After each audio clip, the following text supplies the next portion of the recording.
श्रद्धालु जिज्ञासु श्रोताओं, प्रत्येक साधक आत्मा का एक भाव होता है कि किसी भी तरह से मेरी आत्मविशुद्धि हो, और अपनी आत्मविशुद्धि की चाहत को लेकर के हर साधक अपने अपने सामर्थ्य के अनुसार, अपनी रुचि के अनुसार, योग्यता के आधार पर अलग अलग प्रकार से धार्मिक साधना, आराधना, भक्ति, स्वाध्याय ये सारी क्रियाएं करता है। और जैसा कि मैंने पिछले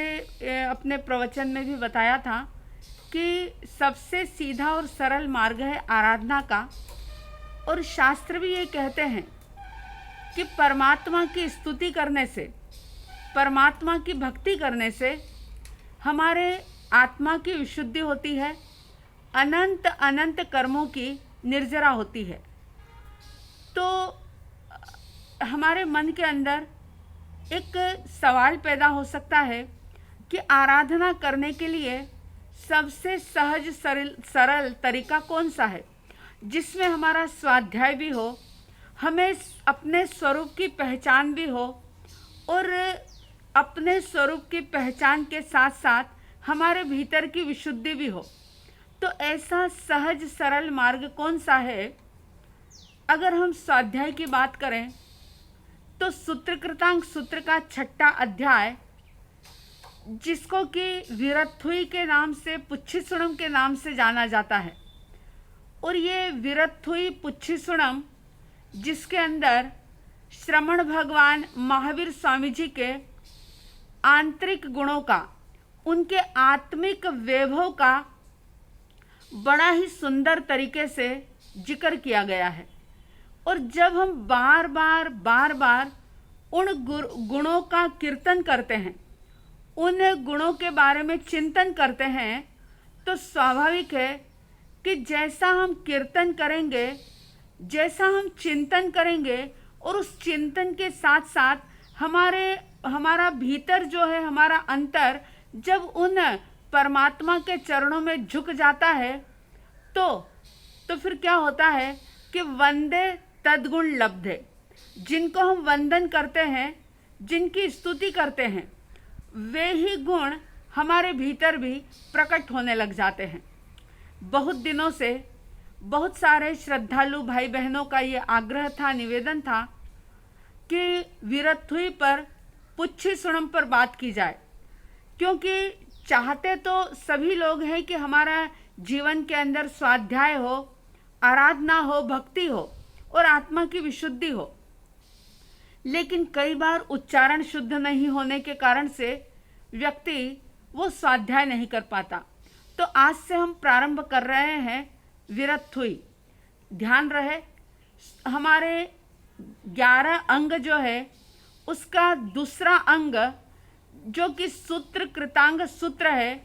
उस सूत्र कृतांग सूत्र के एक चैप्टर के अंदर, यानी यूं ही कहेंगे कि सूत्र कृतांग सूत्र का एक चैप्टर है, 6वां अध्याय है, जिसमें विरत्थुई की बात की गई है। विरत्थुई यानी वीर स्तुति, और इसी का दूसरा नाम है पुच्छिसुणम, यानी पूछा गया और सुना गया। जैसा कि ऊसघ्घरम स्तोत्र की बात जब हमने की थी, तब भी मैंने आपको एक बात बताई थी कि कोई भी कार्य बिना कारण के नहीं होता। हर कार्य के पीछे कोई न कोई कारण हमेशा ही उपस्थित होता है। तो विरत्थुई का जन्म हुआ तो उसके पीछे भी एक बहुत बड़ा कारण रहा, और वो कारण था जम्बू स्वामी जी की जिज्ञासा।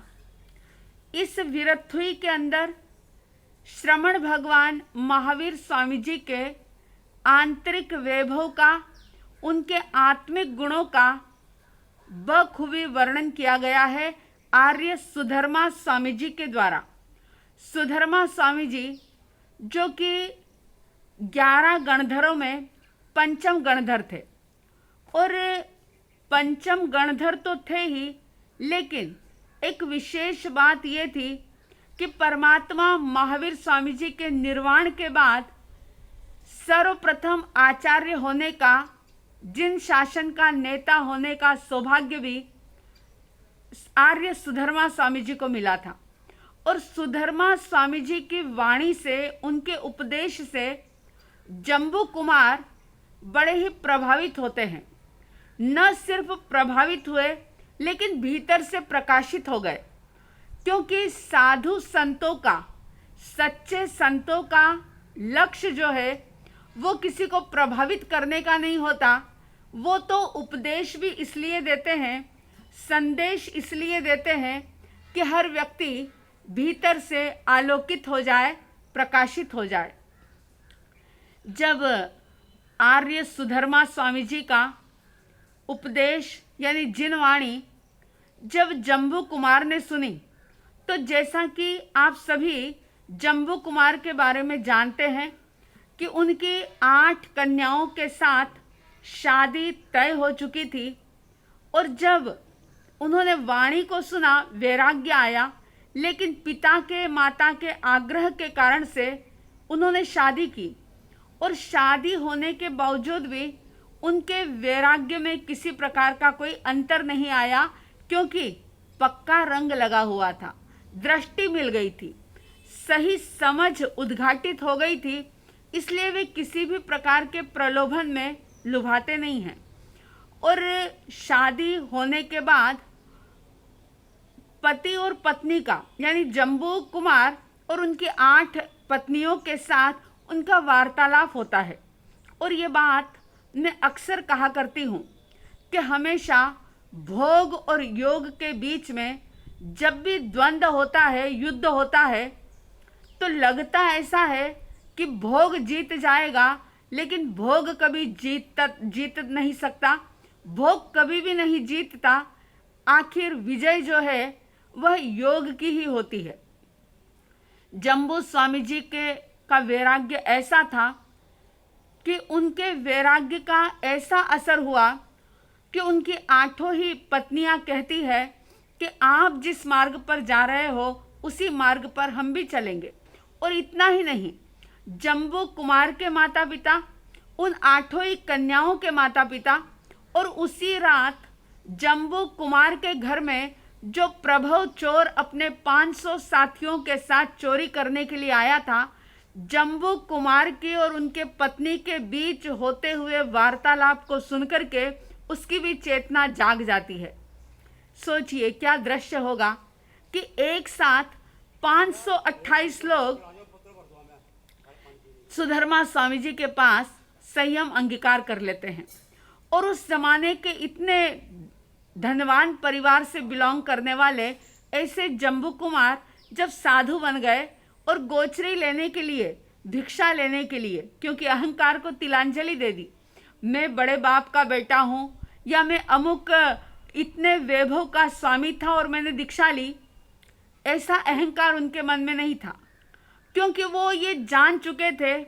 कि जो मेरा था ही नहीं उसको मैंने क्या त्यागा नहीं, क्योंकि मेरा था ही नहीं। वो त्यागू तो मैं उसे जो मेरा हो, और जो मेरा है उसे तो मैं छोड़ नहीं सकता, क्योंकि आत्मिक वैभव मेरा है, आत्मिक गुण मेरे हैं, मेरी अपनी चेतना मेरी है, मेरी अपनी आत्मा मेरी है, ऐसा वो जान चुके थे। और जब उन्होंने दीक्षा ली और जब वे गोचरी लेने के लिए जाते हैं, तो गोचरी लेने के लिए जब गए तो एक बहुत बड़ा, लोगों के लिए ये एक बहुत बड़ा जैसे आश्चर्य घटित हो गया था कि इतने धन वैभव का स्वामी, इतने धनाढ्य परिवार के अंदर जन्मा हुआ, ऐसा राजकुमार जैसा जीवन जीने वाला जम्बू कुमार ऐसे कठोर मार्ग पर चल पड़ा। तो जब वे गोचरी लेने के लिए गए तो बहुत सारे गृहस्थों ने, श्रमणों ने, महानों ने, अन्य सन्यासियों ने, साधुओं ने उनसे सवाल पूछे। उनसे पूछा कि एकांत हित रूप धर्म का उपदेश देने वाले वो कौन थे जिस धर्म शासन में आपने संयम अंगीकार किया। तो मैं आपको बता दूं कि इस वीरथुई की 29 गाथाएं हैं, 29 गाथा हैं, और इसमें पहली और दूसरी दो गाथा जो है वो क्वेश्चन रूप में है, और बाकी सारी ही 27 गाथा जो है उसमें आंसर दिया गया है। यानी पहली गाथा जो लोगों ने जम्बू कुमार से पूछा उसका जिक्र करती है, दूसरी गाथा जम्बू कुमार ने आर्य सुधर्मा स्वामी जी से पूछा उसके बारे में बताती है, और फिर तीसरी गाथा से लेकर के 29 गाथा तक सुधर्मा स्वामी परमात्मा महावीर स्वामी जी की विशेषता बताते हैं, और जो विशेषता परमात्मा में थी वे ही विशेषताएं सुप्त रूप में, बीज रूप में आप में, हम में, सब में मौजूद है। तो हम आने वाले समय में एक एक गाथा को लेकर के उसकी लय कैसे है, उसको किस तरीके से बोला जाता है और उसका मीनिंग क्या है, और एक बात और ध्यान देने जैसी कि उस गाथा का पाठ करने से हमें बाह्य लाभ क्या होता है। आंतरिक लाभ तो आत्मविशुद्धि, कर्मों की निर्जरा, लेकिन आत्मविशुद्धि और कर्मों की निर्जरा के साथ साथ बाह्य लाभ, इस बाह्य जीवन के लिए क्या लाभ होता है उसका भी जिक्र किया जाएगा। तो आप लोग ध्यान रखेंगे कि मुख्य इसके अंदर दो पात्र हैं, आर्य सुधर्मा स्वामी जी और जम्बू स्वामी जी, और इसके अंदर परमात्मा महावीर स्वामी जी के गुणों का आख्यान है। आप सबके भीतर में वीरत्वई के प्रति श्रद्धा का भाव जागे, ऐसी साध्वी द्वय की तरफ से हार्दिक हार्दिक शुभ मंगल कामनाओं के साथ जय प्रभु महावीर, जय गुरु आनंद।